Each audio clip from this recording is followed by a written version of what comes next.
Today we've got a John Deere 2305, small full drive, hydrostatic tractor. Everything works on it, full drive. It is wired for, not wired, but plumbed for loader.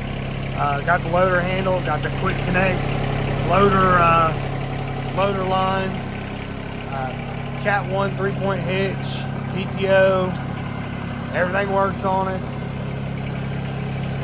370 hours.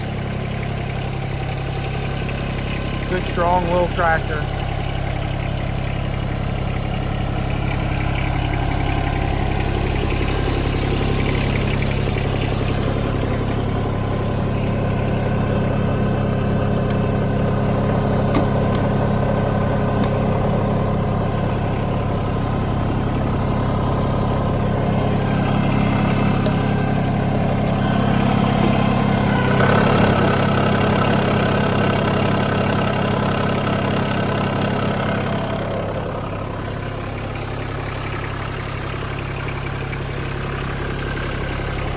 No smoke, no knocks, no ticks.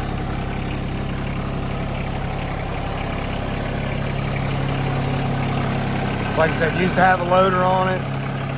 Does have a dent up here, about the size of my fist, you can see up here. So probably from the loader, I'd say.